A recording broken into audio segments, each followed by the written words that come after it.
안녕하세요. 토킹 레인입니다. 오늘은 새로운 경기 부양책 발표에 대해서 업데이트 하겠습니다. 이 영상의 내용은 개인적인 견해이므로 참고만 해주십시오. 낸시 펠로시 새로운 경기 부양책 발표.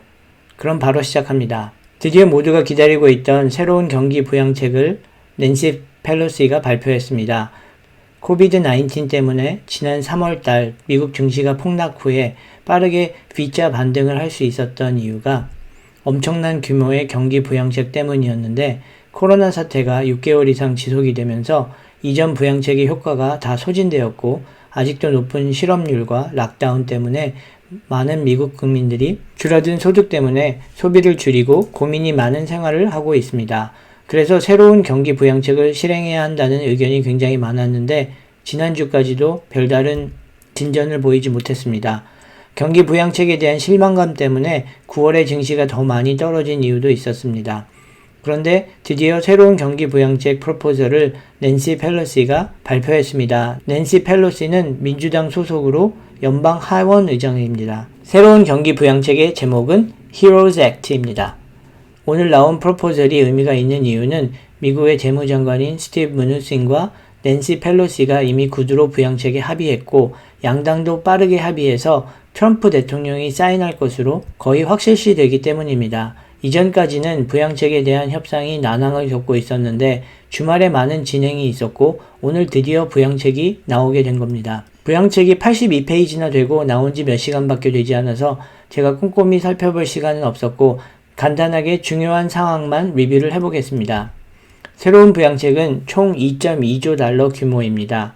민주당에서는 3.4조 달러 규모의 부양책을 5월달에 제안했었는데 트럼프 정부에서는 재정의 부담이 너무 크기 때문에 반대해 왔습니다.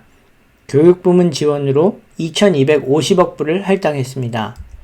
다음으로 4,360억 불을 주정부나 자치단체 등에 지원해서 응급대원이나 의료진들의 봉급을 줄 수 있도록 합니다. 750억 불을 지원해 코로나 테스트와 확진자 트레이싱 등을 지원한다고 합니다.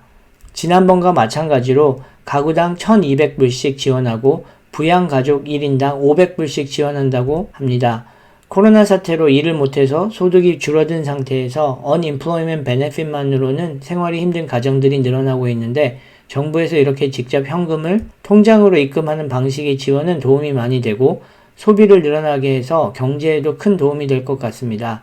미국 경제는 소비가 일어나야지 활성화가 되는 경제 구조이기 때문에 연말을 맞이해서 사람들이 쓸 돈이 생기는 것은 전체 경제에 당연히 큰 활력제가 될 것입니다.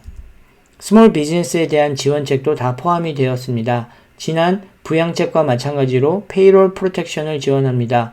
페이롤 프로텍션이란 스몰 비즈니스 오너들이 직원들을 해고하지 않고 계속 유지할 경우 텍스 베네핏이나 지원금을 주는 지원책입니다. 건강보험에 대한 지원도 있고 실직급여 수당도 일주일에 600불까지 2021년 1월까지 연장하는 내용도 있습니다.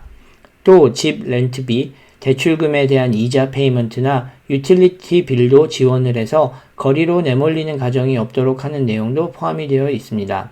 지금까지 간단하게 부양책의 내용을 리뷰해 봤는데 트럼프 정부와 민주당이 이견이 있어서 누락이 되었던 지원책 내용들이 거의 다 포함이 된 것 같습니다. 지난번에도 부양책이 발표되었을 때 주식시장이 빠르게 상승한 것처럼 이번에도 증시가 상승하는 것으로 반응하지 않을까 예상해 봅니다.